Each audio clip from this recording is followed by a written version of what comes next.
recording. We are recording now. This is Peter Williamson, the final episode of our collective giving season of Open Door Philanthropy. Let me do a tongue twister or two. Unique New York. You need New York. You know you need unique New York. All right, I sound pretty good. Red leather, yellow leather. Red leather, yellow leather. That could take me half a day. Toy boat. Oh, I practiced these for like... Toy boat. Toy boat. My drama teacher in college used to do toy boat like before every class.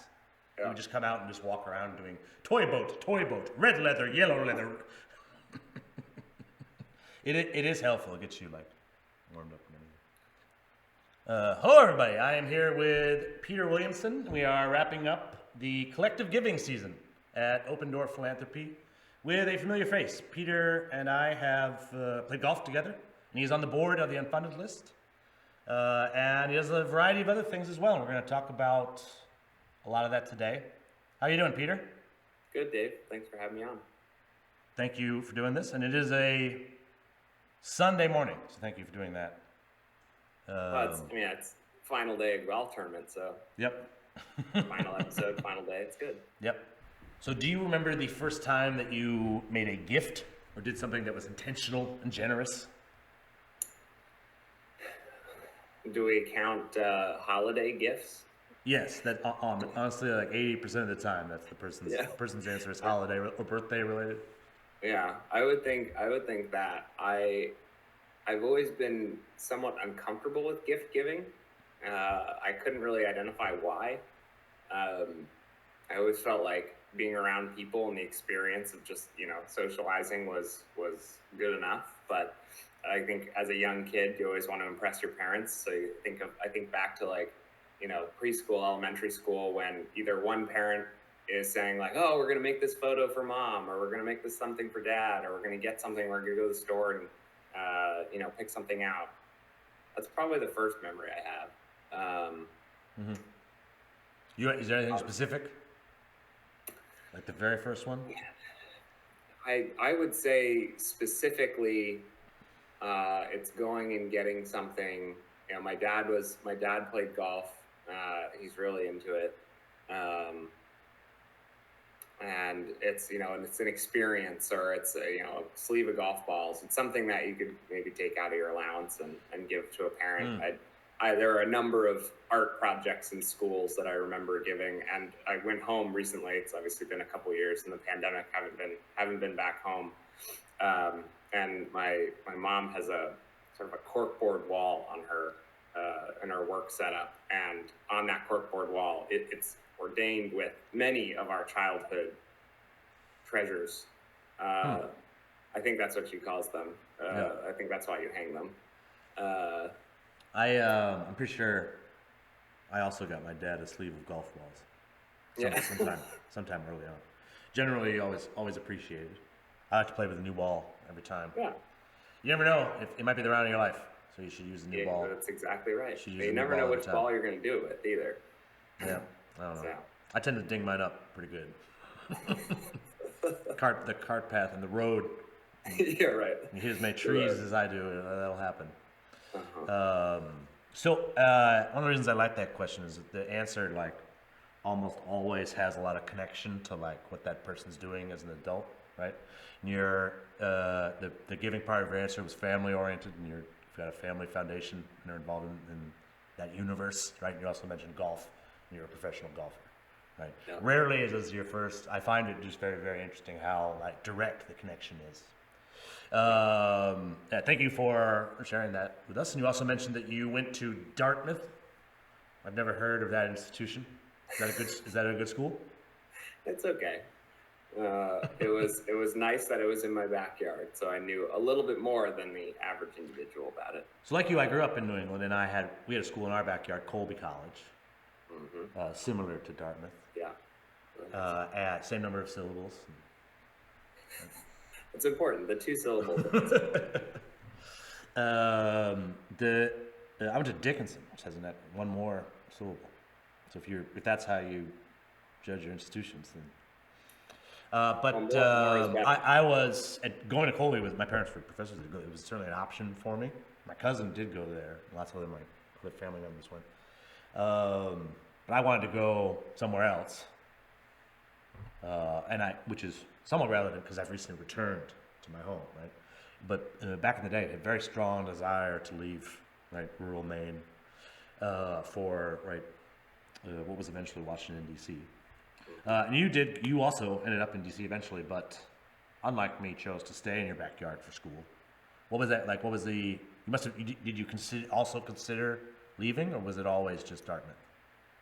Yeah, considered leaving. I'd say a lot of the decision was kind of held up in whatever happened with golf. I around middle school dropped a lot of the other sports that I played to continue on with golf, and played in high school, and then wanted to play in college, and was trying to grapple with the question of, do I want to be the sort of big fish in a small pond, be one of the best players on the team and always be playing, and try to kind of take a leadership role early on and have a 4-year career, or did I want to go to a big school and potentially be a very small fish just because they're going to look at a kid from New Hampshire and not really think much of them probably for a year or two.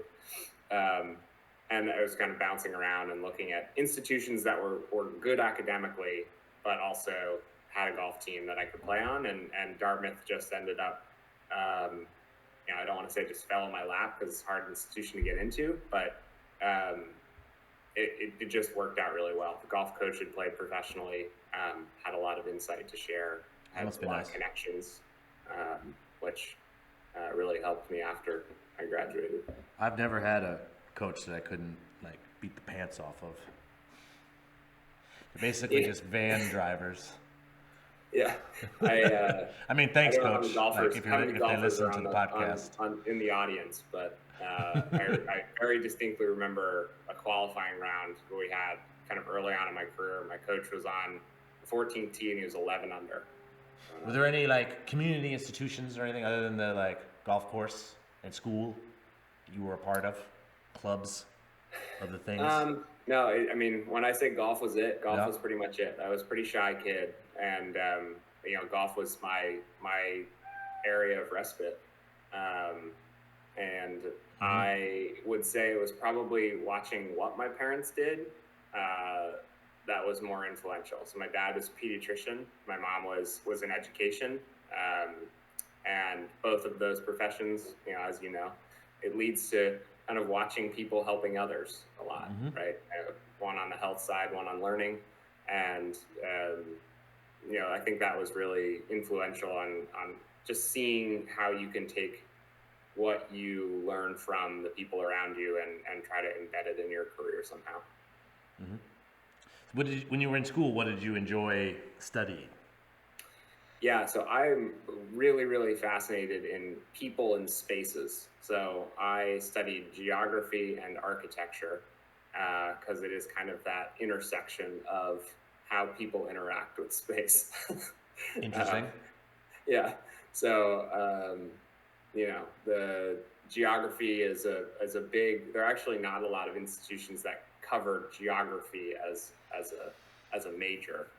They might have courses that we would consider to be geography. You got physical geography, nature geography, and think about GIS, the stuff that's in your phone, and mapping, and you could think of, environmental science. They all kind of fit inside this big category box. And so I was really into the sociology and mapping data part of geography, and then kind of compiling that with architecture and designing systems, and thinking about how you can challenge the norm to make people feel certain things. So, as a theater man, it sounded to me like you were talking about theater. One of my favorite books about theater is called The Empty Space, because that's basically just every stage is an empty space, and you get to challenge the norms of how someone uses space. You chose, and there's lots of different ways to think about that. Theater is comparable to almost all things, which is one of the reasons I like it. Did you ever do any plays or theater or anything like that? really young, No, and they were not good. not good. I was, No? I had some starring roles in some plays, and my Yeah. family still makes fun of me to this day. Okay. Okay. I won't. I could ask follow-up questions, but we won't. Well, I will follow up answer without a follow up question. I had there was one play when I was young when it was like I can't remember what the title was, Festival of the Animals or something. Elementary school teacher. Sounds great. He doesn't remember what it was called. It was basically all about everyone had an animal, and I was the turtle. I feel like Uh-huh. it made sense, right? It tracked with kind of how I was at that point. I was pretty slow moving, Yeah. and it was just one of those moments in the plays where you could tell that the teacher was sitting there and being like, "What can Peter do? He doesn't want to really be a part of this, Adam. We're gonna give him the slowest moving, just slow moving Often we role." make And that kid the tree.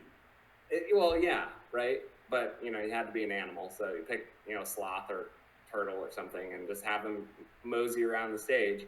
But Did you it have a kind of got to shell? the point where this was the crescendo of the thing. So it was like I'm wandering across the stage, but like all the eyes are on me. Wasn't sure what to think about that, but I nailed my part because all I Yeah. could do was walk. I'm sure you did. You're a champion, after all. Did you have a shell like that you were? Oh yeah, no, it was full. It was a full costume. Did you do like any neck work? Still neck work. I mean, long neck. So Yeah, I really, feel like you really could pull the. it was good. I It was, would if yeah, I were directing you. I would be. it was a good. That would be a cast. fun challenge. Yeah. I would have. I'm sorry, I did not. I was not around to see that. I'm sure there's videos. So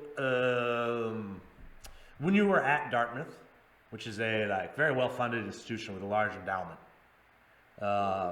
as a student, how much of that? I imagine, right? You're involved in philanthropy now. You probably are aware of Dartmouth's endowment, and I'm sure you've been fundraised. I'm sure they've asked you, asked you for money by now, right? Yeah, just a few times. When you were attending, when you were like an 18-year-old student there, focused on golf, how much of that did you understand?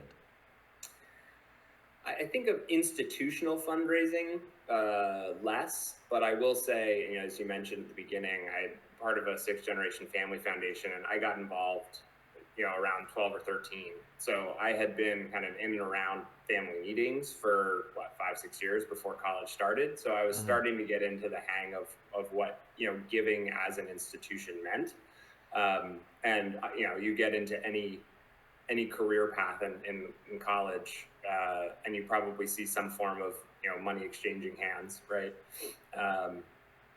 Though not to dig on my wife's major, but Russian lit, I don't know if there's money exchanging hand. Cryptocurrency. Yeah, maybe. But no, there's some form. For architecture, it was always how are you going to fundraise to build the next building, and we had a bunch of construction projects around the campus, and so I would hear, conversations around it, but I didn't dig too much into the Dartmouth ways. It was more how can I learn personally at the family level, and just absorb as much as I could. So I've never been on the campus, but I can assume that the buildings are all named after people who donated money at some point. One of the things I've noticed is I don't know, when I was growing up on Colby's campus, and even when I went to Dickinson for like a while, I would just sort of assume that the buildings were named after people who had done things, right? And they had done things, but that's not the reason why the buildings were named after them. It was a very specific, I will give you this check, and you will name this building after me, transactional situation, right? It's not as much of a meritocracy as it seems. No, that definitely came out, I would say, later on. Dartmouth actually is a very interesting. It's not crazy rich, but it's a really cool history of architecture and how the campus developed over time. And the kind of styles of buildings are represented around the campus as very much time period pieces. And they just did a huge renovation of one of the, a very well-known museum, the Hood. It feels like they've kind of brought it up to modern times. And so, as the architecture changed throughout the campus, you could see that there were different names on different buildings. And I would say that was the thing that I recognized the most was, the kind of science, math, economics, they all had very particular names that were people that donated to the school. And the ones that were older felt a little bit more of that, I don't know, they had more of a kind of like political stature, right? Or Sure. they were known in the community. When was Dartmouth founded? Oh, it's on the bell tower. I should probably know that, shouldn't I? 1695? I don't know. 1695? You can look it up. I think it's a 95. It's on Baker Tower. I'm trying to think. So, Dickinson was 1776, which is very easy to remember. Yeah. But very old, right? And I think the same thing I would think. So like, and this might even be true. Like some of the original buildings, like those might be, like those people probably gave some money, but like it may have been, like they also had instrumental roles in building the institution. And part of that instrumental role was like, here's some money, but they like also, did things there. Like John Dickinson, for instance, was involved. I believe he did purchase the land, but he like I would kind of hope so. Was doing things. Yeah. I do remember, very early on while I was there, though, they talked to us about the gap between like what our tuition was and what it actually cost to educate us, right? A question I usually ask is like outside of school, where did you learn the most? I assume for you that is the golf course. Yeah. What's I'm sure we could talk for a very long time. What's like a generally key lesson you've learned, like from playing golf? Perhaps one you would have not learned anywhere else. Humility. Yeah. Oh, that's a good one. Yeah. As a fellow golfer, it's a humiliating sport. Like I played pretty well yesterday, but I topped a drive on one of the holes, and like a lot of people saw it. Humiliating. Yeah. My face turned red, beet red. It's constantly humiliating you. I actually think that for me, and thinking about my career now, dealing with failure is something that a lot of people are not good with. Yeah. And it has its resonance in the giving community, right? If you're a recipient of a grant or not a recipient of a grant, yeah. There's rejection there, and you could see that as a failure. You could see that as a learning experience. But so I think being able to frame golf in a way that it is a game of errors, and so you're trying to be this kind of perfection. There's a perfectionist mentality to golf, right? You mess up one shot, you've kind of messed up your perfect game, right? But you're bound to do it a bunch of times. And so you get very much into a process over results kind of mentality, because if you start thinking about results, you spiral down into a pretty quick depressed state. So I have worked with a lot of first-time golfers. I was a teacher at New England Golf Academy for a while, and like just in general, I like inviting my friends out. Right, I like showing people golf for the first time. When we do Unfunded in the Pines, like we bring people to the Maniac Hill sometimes to swing their first club. We had Joseph Paul from the Women's Goat Project came this time, and I had him like swinging had him make contact for the first time. Like it's pretty exciting. And I've also, because of Unfunded List, talked to people about their first grant proposals, trying to get their first grants, right? And when I think about, and it's now been probably hundreds of folks in both categories, and there's just lots of, in terms of who's going to succeed, right? The ones who understand that they're going to fail repeatedly are the ones that are going to succeed. The ones who are like, I'm going to get this, they're like, rejection is unacceptable, like I'm going to, right? Like I know some golfers who should be like trying to break 90, and they're trying to break 70. Yeah. And of course they're upset. They can't. Yeah. They're not that good. Right. There's and it seems possible, right? Like if I could only do it perfectly, right? Right. But stop with your magical thinking. and And golf the will parallel, remind right? you that it doesn't work that way every time you go out there, and the grant cycles will remind you of that too. If Right. if you're not a fit for that program and you apply anyway, like guess what? Like you're gonna get you're gonna have Well, a that's bad right. time. Yeah. Yeah, that's what I was going to say. I feel like if your nonprofit started 6 months ago and you're like, you know what, I'm going to go after, big government funding that, doesn't know me at all. Yep. Right. Trying to shoot 70, I'm going to shoot 105. Yeah, it's a long slog, right? Yeah. And if you accept the long slog, right, you'll slowly and incrementally improve, right? And then you'll break 90, and then you'll break 80, and then maybe eventually you will break 70. Yeah. And so I think, long answer to a relatively quick question. I feel like that humility kind of gets you into a mindset of you're willing to bet the long term over the short term, right? And so I feel like we're in such a culture right now that's I need things now and quickly. And I feel very out of place having come back away from my golf career. For those, I played professional golf for about 5 years after college and, took a step away about 5 years ago. And coming back into the world, it's just, there's so much now needs to happen, and it's just so opposite to what my mind is built around. So when you hit a bad shot, which happens for you far less frequently than for me, but It happens often now. right, I'm sure it happens. Like it goes in the woods or in the water or something. Right. In general, how do you react? I think it depends on the moment. Typically, I'm fairly even keel when I'm out playing golf. I like trying new things. I think that's the artist in me. For those of you who are golfers, Bubba Watson is someone who's on tour who likes to do things a little differently, likes to curve the golf ball a lot. Yeah. I always saw golf in shapes. I'd see a shape of a shot and I'd try to mimic that in my mind. So it's a lot of visualization. And if that visualization doesn't happen, I think the maturity of my career has gone from disappointment and sort of frustrated that I can't execute it to, all right, how can I learn from that? Or what can I do better? Or what can I put away in my brain to go work on after the round? And I think just thinking about, I was self-taught growing up, never had a swing coach. And just having that in the back of my mind is, all right, I've got something that I can go work on. Someone who likes to constantly improve, it's an opportunity to do that.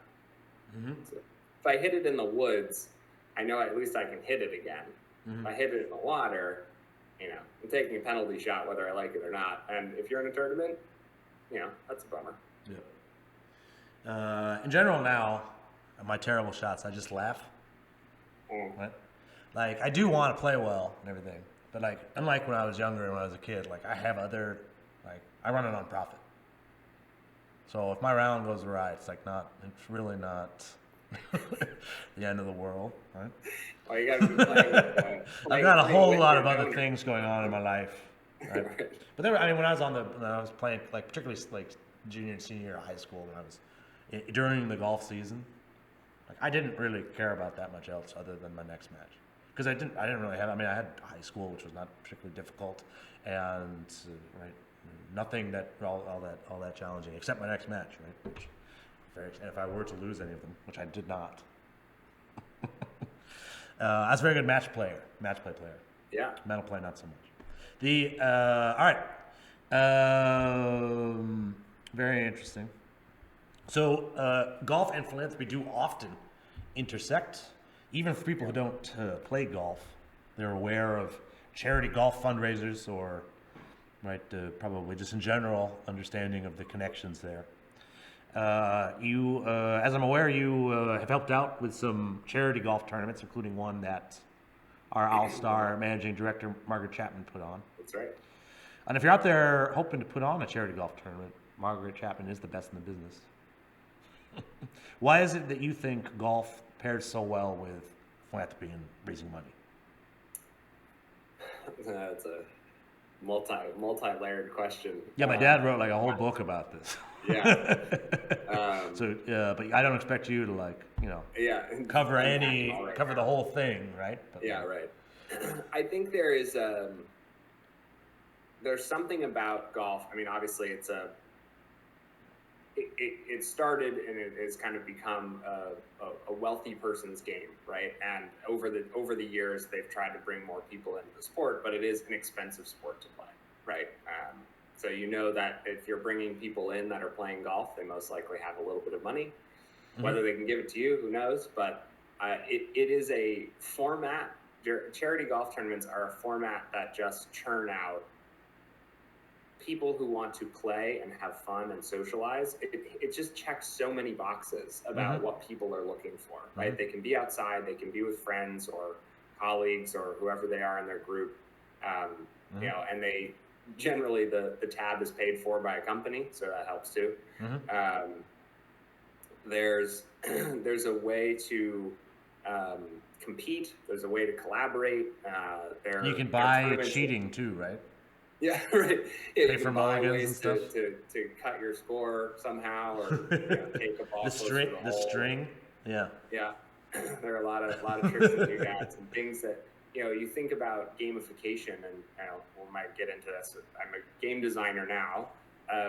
There's a lot of just ways that you can kind of trick people or influence people to do certain things. So right? what was the gimmick with the one tournament you did with Margaret? I remember you were out on the course. Could they like rent you for one shot or something? Yeah. So a lot of times I've done a number of charity fundraisers either as the pro in what is known as a pro-am. Right. So yeah. Typically there's a tournament that runs Thursday to Friday or Thursday to Sunday on the big tour, and the Monday to Wednesday is packed with your ability to practice, but they also have a big charity fundraiser. Right. And people will play. They pay extra. They get to play with a pro on the course and tournament conditions, right? Yep. And they feel good about it because it's also they get to enjoy it. Round of golf, right? Especially I believe the Pebble Beach one raises extremes amount of money because there's celebrities and pros. Yeah. Right. The history people willing to drop of lots of money for that. Amazing. Yeah. Yeah. No, if my dad were here, he could tell you the numbers, but it's raised more money than I think the only other sport that's raised more money is softball, because there's just so many local softball leagues, and then almost all of them are like. That's great. Yeah. He did a bunch of research trying to find what's the game that gets played most often in the U.S. And it's probably softball. That it changes often, right? Because trends change. But there's an enormous number of adult softball leagues. Pretty much every community's got some softball going. That may have changed now. I know soccer has become extremely popular in the U.S. And in fact, golf is fastest growing in other parts of the world. My dad's podcast is very popular in India and Bangladesh, because they love golf, and they don't want to listen to an Indian golf podcast. They want to listen to American golf podcast. So it's really funny. My dad's is not tailored to an Indian audience at all, but that's who listens. Because he's a golf. If you're out there, right? He's a golf historian, Richard J. Moss. If you're interested in golf history, he's the world's expert in a bunch of books you can read, including one about Pinehurst, where you won the North and South Open. Congratulations again. Thank you. Got to take advantage of that more now. I got to go back. So, moving on to philanthropy, which is the meat on the bone of the interview. I like to reward folks who listen past the first half, right? This is the good stuff. So you are on the board of your family foundation? Are you a member of it? I'm not exactly sure. I'm a trustee now. A trustee. Newer role, but yes. We'll get into that. We'll get into some details of that in a minute. But you're also founder, I think, of Next Gen Giving Circle. Yep. In DC. Started a giving circle in the DC area with another colleague that I met when I moved here roughly 5 years ago, and it's been a very rewarding experience. What is the Next Gen Giving Circle? Sure. Yeah. So kind of a back step. There are a bunch of different reasons why someone might create a giving circle. I'm sure people on podcasts may be a part of it, part of one in their area, but it is very much a way to quote unquote democratize philanthropy, right? It's bringing a pooled set of dollars, to a group of people that typically don't have that amount of money to give. And I found that being a part of Family Foundation, that money is money that's obviously in the family, but it's not something that I felt like I've earned, right, or had created. Just so happened to fall into it, right? And I think the experience of being able to give through a family foundation has opened up so many doors, whether it be just the learning experience of giving, kind of building that empathy really young as a kid and figuring out a cause that I really cared about. And I thought, this should be something that is much more accessible to people. And a giving circle is a really interesting model as someone who understands giving pretty well, but hasn't really gotten into those conversations with people who would like to kind of see that world. And so the Next Gen Giving Circle is a way for me to connect with like-minded people in the DC area. We are about 105 people. We're in our third year, and we give about $50,000 away a year. So, not a small amount of money. And I think for anybody who's a part of the circle to say, I can be a part of a bigger giving entity is exciting. And I think that's one of the reasons why giving circles have taken off. But it takes a lot of work, right? I think that's what people don't necessarily see. And we've talked about this a lot, is philanthropy takes work. And if you're not committed to that, you're very likely to fall into some defaults that can be pretty damaging. So that's my next question, very relevant to that. Yes, so many of the folks from your giving circle, we did a co-review partnership where we reviewed proposals from some of your grantees. As a result, some of the members of your circle found out about us, and a lot of them joined our evaluation committee, right? Fill out our form, so I know a little bit about a lot of your members. And a lot of them are also reviewing for catalog for philanthropy, or in some cases, many other things, right? So you mentioned the giving circle is a lot of work, right? They got to read a lot of proposals, go to meetings, make decisions, right? I got someone doing that once for one thing, right? But very often I've noticed they do it for a lot of things. And one of the most surprising things about running Unfunded List is how many dedicated evaluators I have, and how happy they are to review proposals. A lot of them don't do it right away. We have, I'm sure, people who wait till the last minute to do their assignments, but most of them get them right away, and increasingly they're just reviewing the same day I send the assignments out, or really as soon as they can, because they enjoy doing this stuff. I also meet regular people, normies, who think that's crazy. Why would anyone? In fact, I have an aunt who just sort of fundamentally does not understand anything about what I do. Right? They're like, do they get paid? She keeps asking, she's like, why don't get paid? Why are they? She just goes back but they don't get paid. She keeps that. I think she's just fundamentally a capitalist. But why is it that people do this? I think it's a number of reasons, and I have some hot take theories on which people will engage the most. And I would say, for the most part, it's people who want to learn from the experience, right? I think the value of being a part of a giving circle, there are a lot of different lenses that you come in with. They enjoy learning. I've been in a few myself, and that is a universal character trait, I think. Yeah. And with my evaluators as well, they like the learning aspect of it. Yeah. That's very interesting. The thing that actually helped me to explain it to my aunt, who didn't understand it originally, the phrase, and I use this phrase all the time now, is that our evaluators understand the tragedy of the unfunded proposal in some way. They've been involved in the proposal universe, and they've seen good ones go unfunded, right? And they're familiar with that tragedy in the same way that someone who donates to Alzheimer's probably knows someone who has Alzheimer's and is familiar with the tragedy of Alzheimer's. Right? And I don't just mean intellectually familiar. It has to have actually happened to them. Right? Just in general, to give to anything. And there's lots of folks who just sort of care about philanthropy and like to see ways for it to improve. Right? One of those folks was a guest in one of our earlier seasons, Barbara Harmon, from the Catalog of Philanthropy. And she's a big deal. In fact, has her name on buildings. It might be her father's name, I guess. I'm not sure. Harmon is on. Then it's a family name. Yeah. And we had a great interview with her. Fans of the show, I'm sure, will be familiar with it. You're involved with the. You're actually more involved with the catalog than I am. I don't think I've ever reviewed for it. I read it, but never read anything about it. What is the catalog for folks who didn't listen to that episode?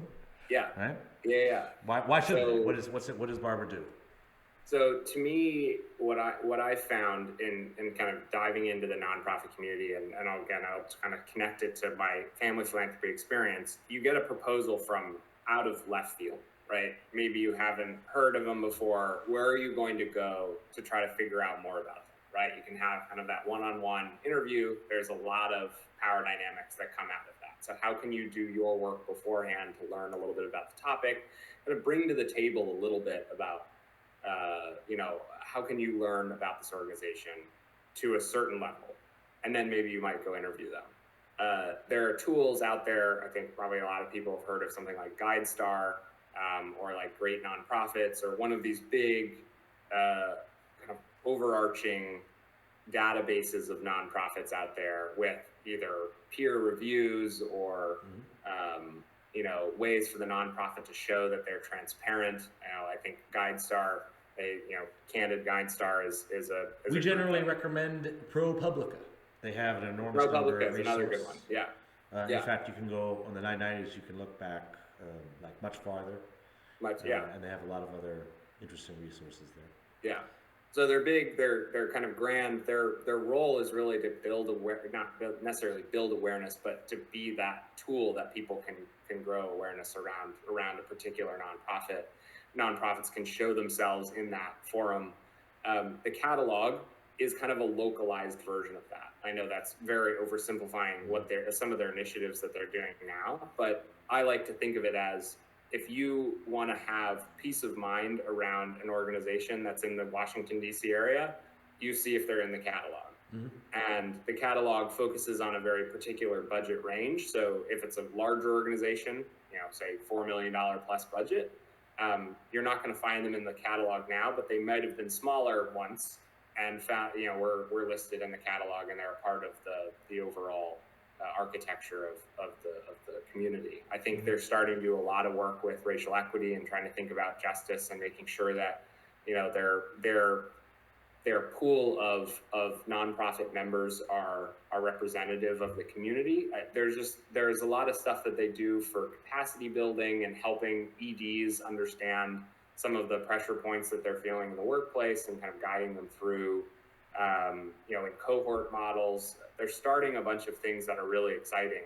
And I know the team there is small and mighty, but I've really gotten to know them through kind of my professional side, but also in wanting to support the DC area through the Family Foundation. I'm going to go to the catalog as one of my first resources. I just think they're a little bit closer to the ground.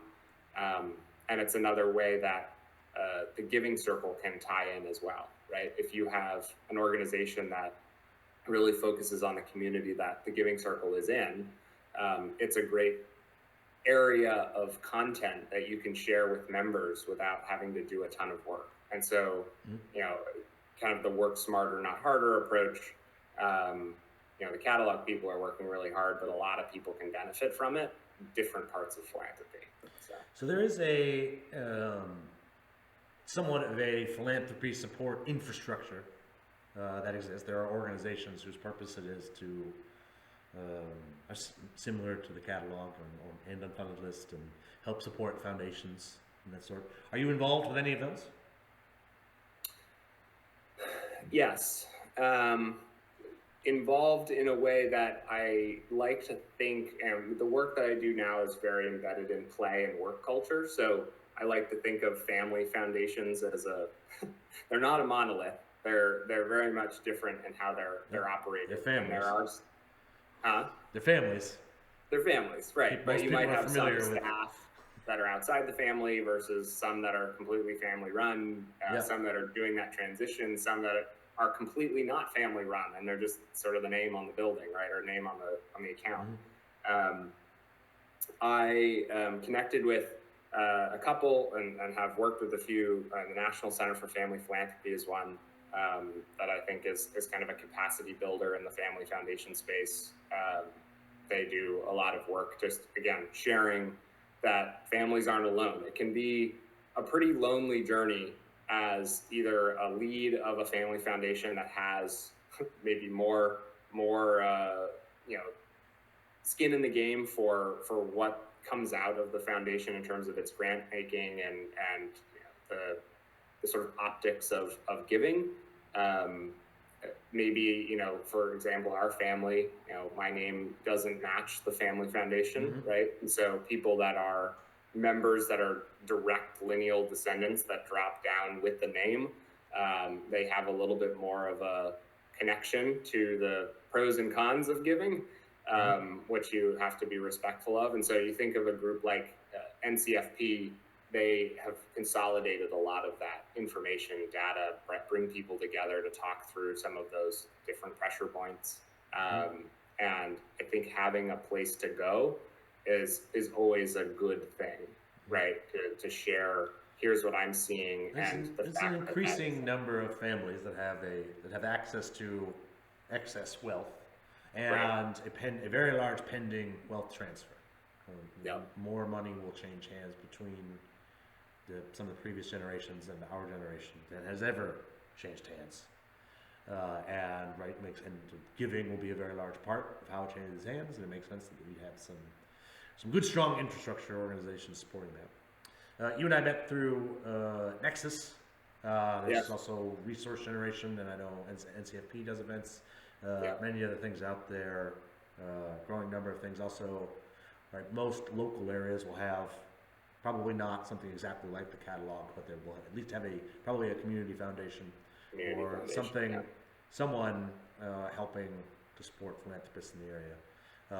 One doesn't need to go it alone in general, and I think that's why so many there's advantage to organization and to collective giving, which is why so many, right? Because if you do have access to the wealth, you could just by yourself be giving it out, right?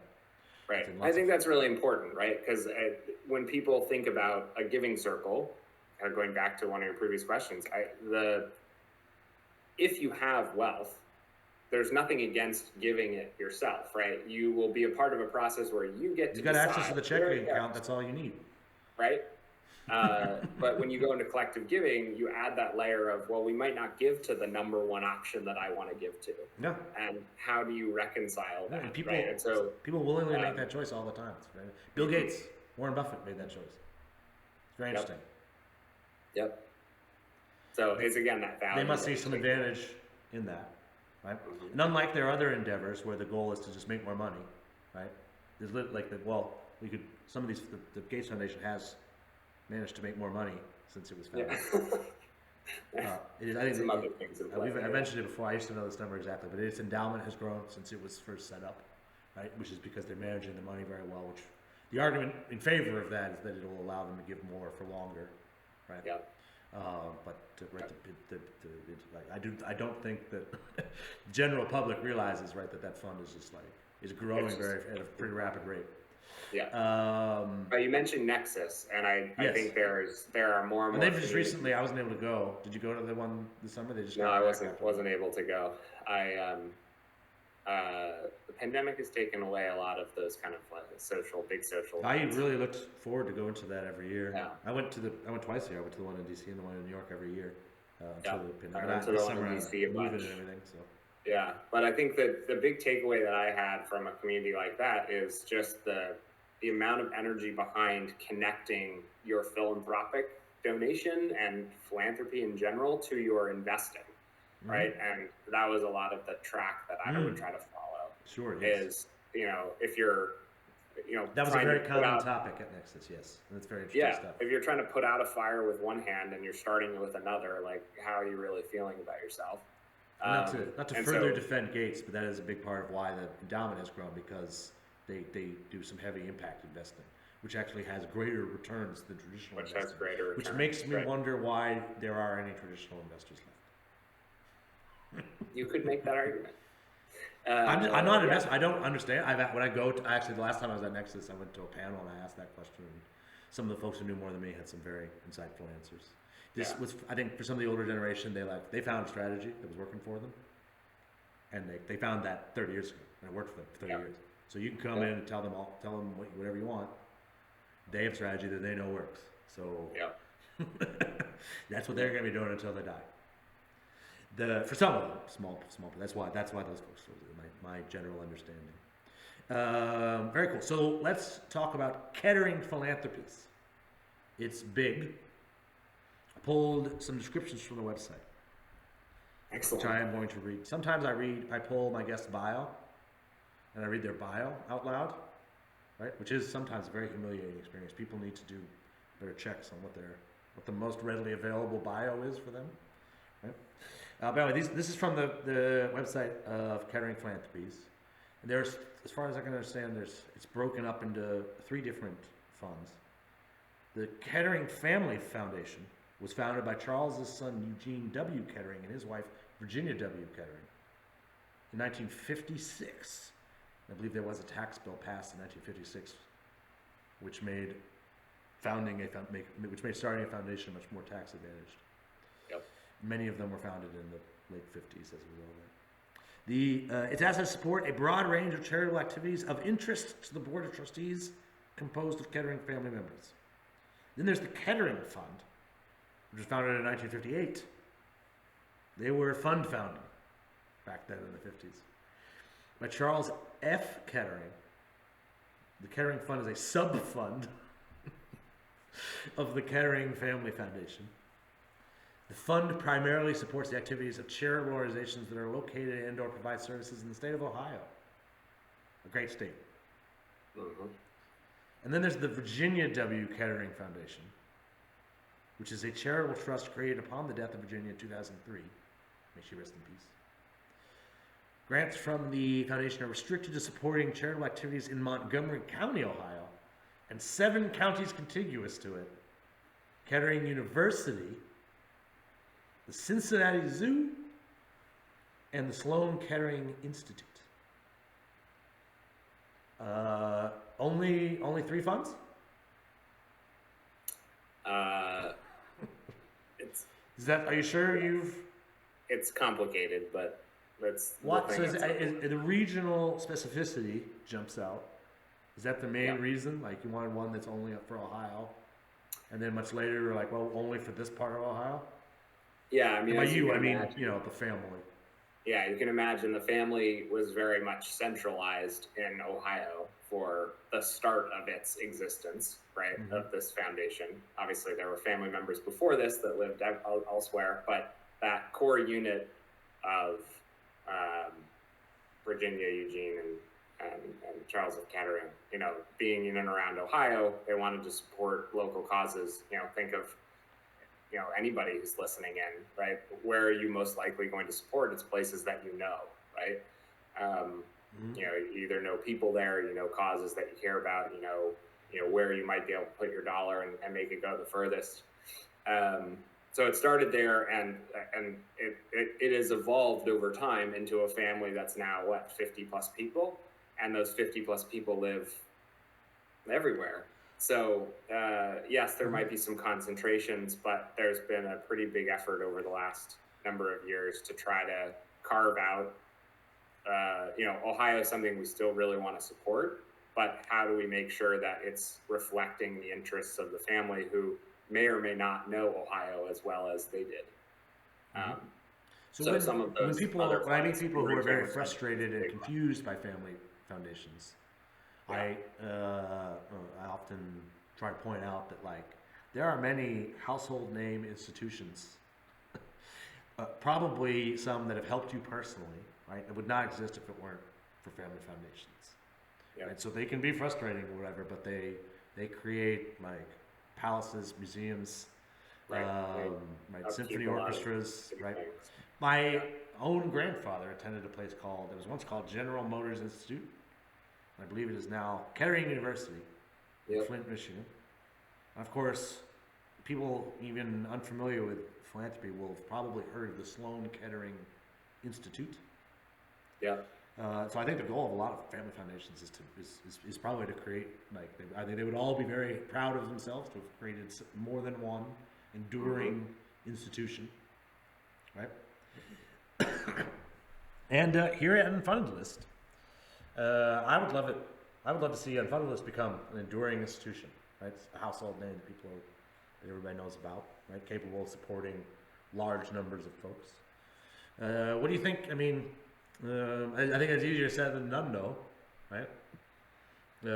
Like, what does it take to create an institution like that? Something that's like permanent and existing and philanthropy supported.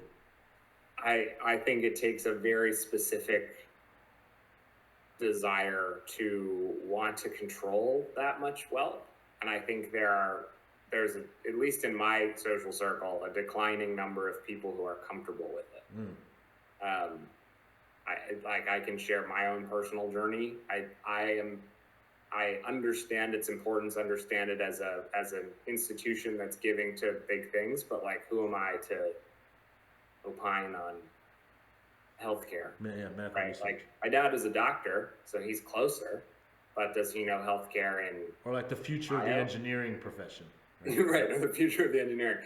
Kettering was an inventor, so he was a very, very good electrical engineer. And if you think about, someone who is, heading up the patent office for, a little bit of time, like, he knows a good amount of stuff. He knows that world. But if you start extending it to health and arts and environment and, health and human services kind of stuff, like, is that person really the person you want making the decision on where millions, billions of dollars go? Probably not. And so I think the challenge of our generation, I'm a fifth generation member of this family foundation, just means that fifth generation after Charles Kettering. I think there are a lot of us that are trying to figure out what our place is, what that legacy, quote unquote, looks like, because there are a lot of institutionalized issues with that and holding a ton of wealth. It's very and so I think what we're trying to figure out. Never once occurred to me when I was coming up with the name for Unfunded List to call it the Moss Institute for Grant Review or anything like that. Right. Like that. I mean, maybe if I was making a joke, right? But the previous generation of philanthropists, that was like their go-to. Yeah, they go, right. I mean, I think taking it all the way back to an athlete. The Carnegie Institute. Yeah.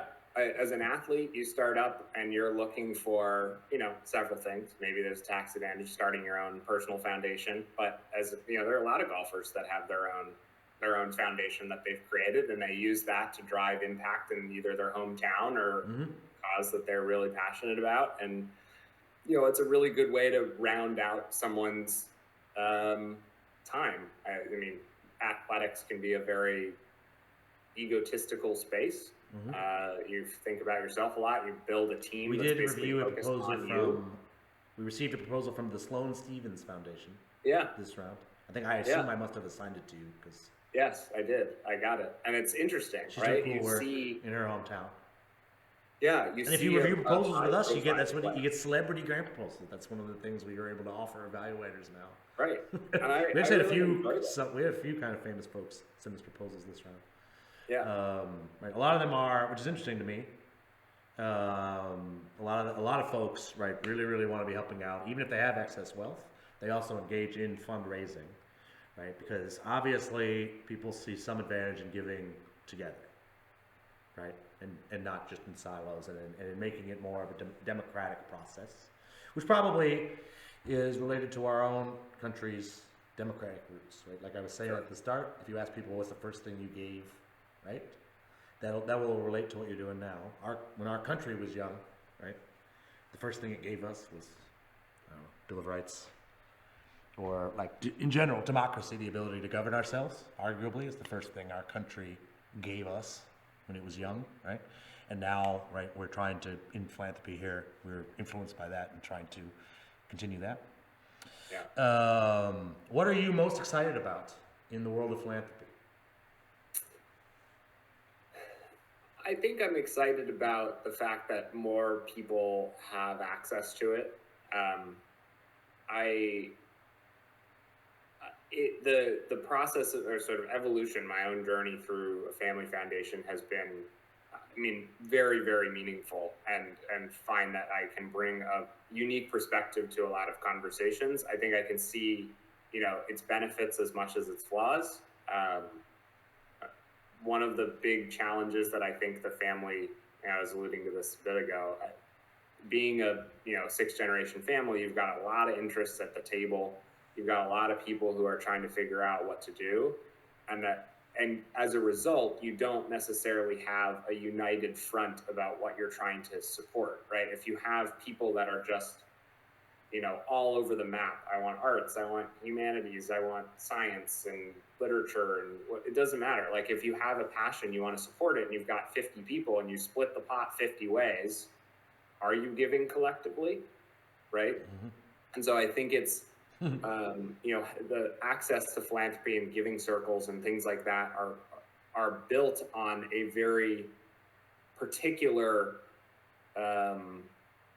set of passion points, right? So there might be an example, Next Gen Giving Circle focuses a lot of its time on racial equity, small organizations in the DC area that are racial equity focused and are providing some form of economic empowerment. And you think about that small organization that does it, there are only so many of them in the area. And so you can really dive deep into an issue, learn about that issue, bring people into the conversation, and learn through that giving process by either following up and volunteering or getting involved in some other way. When you have a huge institution that gives to so many different things, you would hope that those individuals that are passionate about those areas would continue to follow that line. And I think there's just more room for those conversations about what works and what doesn't, because you just have more data from those groups that are giving, right? Giving circles are providing a lot of information that to the sector to say, this is what has worked.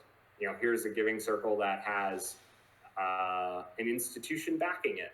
And wow, they're much more solid and resilient through tough times because it's not a volunteer-led effort. Or here is a giving circle that is entirely volunteer-run, but because they're identity-focused, they've got that sort of like internal engine that keeps them going. Mm-hmm. And so I just think the accessibility to philanthropy has challenged a lot of those norms that you might see as like, well, this is just the way it was, or the way it should be, or continue to be. Yes. And I think that's great, because diversity in that thought is important. Yes, I think, when I was a baby philanthropist, there was an awful lot of that, like, well, this is how it is type talk. Yeah. And as I just mentioned, like, a lot of these foundations were founded in the 1950s. It's not really that old of a field that we're working in. So obviously, like, the idea that, like, this is how it's always been done. What do you mean it's always been done? You mean since the late 50s? Right? Yeah, like, right.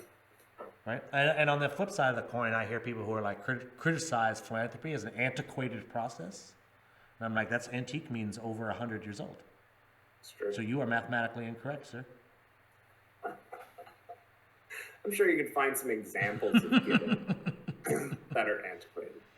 I've heard people say grant proposals are antiquated, and they only really became like a popular thing in the 70s. So, like, yes, it's not perfect, but it's compared to some other industries and fields, it's extremely young, right? Yeah. And right now, I do think we're starting to get back to like, well, we can. And there was a lot more talk about if you dive into your philanthropy history, but you should not do unless you're like trying to take a nap.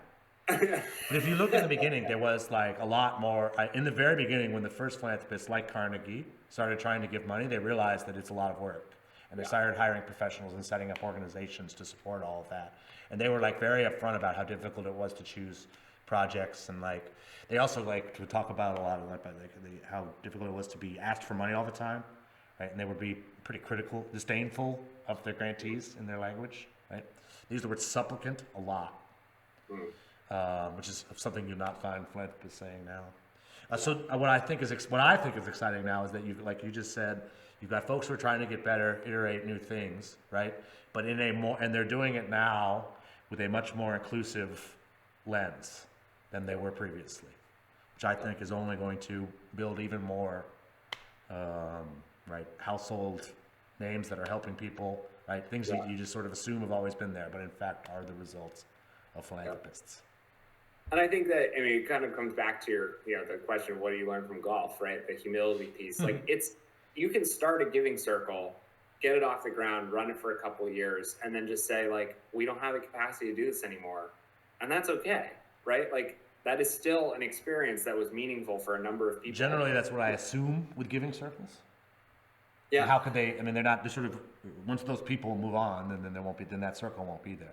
It's going to be really hard unless they can transition the leadership, and then you're starting to think about, well, this is becoming an institution, right? And how do you, not at the level of maybe a Kettering Family Foundation, but it's a thing that has weight in the community, and just kind of knowing where you fit in the greater scheme of philanthropy. Like I know we talk about Next Gen a lot, or at least with some of the folks that are kind of in and around the leadership group. What does Next Gen bring to the DC community other than money, right? And we think about our 10, 11, 12 grantees that we've given to over the last few years. It started, we're in our third grant cycle, right? And we can already see that grantees that we've given to have been able to leverage a grant from a giving circle to get a bigger grant, right? Much like you might see yourself, getting feedback from Unfunded List, or you might see yourself, being attached to another grant making or philanthropic entity that has clout. And even though we're only 2-3 years old, people are able to use that. And so you don't need to be this 100-year-old or 50-year-old organization to be able to command someone's attention, right? And I think that's really exciting, that you've got 100 people have decided to vote for your organization because they were really moved by what you do and your proposal that you submitted. And that kind of experience is something that I think has really changed my perspective of what you can do in a couple of years with philanthropy. But again, it's taken a good amount of work to build that quote unquote brand so that people know at least what they're looking at. All right. Thank you very much, Peter. This has been a great conversation as always. Peter is a board member of Unfunded List and an evaluator, and his company is called Game Genius. His giving circle is called Next Gen Giving Circle. He's a trustee at the Family Foundation. Yeah. Okay. Yeah. And then they have a sub fund. The sub funds I have nothing to do with. I often you encounter things that like foundations say, and I know a lot of foundations. I've never heard anyone else say that word. But they'll say it like it's a normal, commonplace word. Yeah. One of the rejections this round. I had a really good, I also like to collect rejection letters. So because I talk to a lot of people who have had their grant rejected, right? And we asked them, if they gave you anything, could you provide that language? So I've read, a lot of declination notes. And it's a very, very difficult thing to write. And there was one from this round, and it says, as is standard practice at foundations, we are unable to provide feedback or meet with the grantees we've turned down. What are you talking about? Who's... Just throw the whole industry. What are you talking about? Yeah. We know this is a shitty thing to do, but it's standard practice. So you can't blame us. Following the it was so frustrating for folks to get a letter like that after working so hard on a grant proposal. Yeah. It's also a little understand they don't. It would take a lot of time. It's already a lot of work to do the program in the first place. They're not trying to sign up for extra work, right? No, and that, ultimately is why, we've gotten to know each other and why I'm so supportive of something like Unfunded, right? I cannot, if I put myself in the shoes, which I have now been in, right, as a nonprofit. You got your proposal reviewed. We did your report discussion last week. If you're on the other side and you get an email that says, it was a competitive round, you've probably, a lot of people might have seen this in a job application or school application, right? It was a competitive round. We wish we could accept every applicant. But we couldn't fund your thing this year. What is that? How is that going to help the person, right? Other than saying we didn't do a good enough job. It helps. They can move now that they've been declined. They can move on. They can move on because they are. Right. Most of them, at least part of them, thinks they're going to get that grant. Right. Because that's why. Otherwise they wouldn't have applied. Yeah. But you also know inside the the beast of family foundation. You know, it's not a perfect system, and I think that's the big misnomer. It's very easy to become familiar with the tragedy of the unfunded proposal, and folks who are familiar with it do seem to enjoy being on the evaluation committee of Unfunded List, which I'm sure all of our listeners have already signed up for.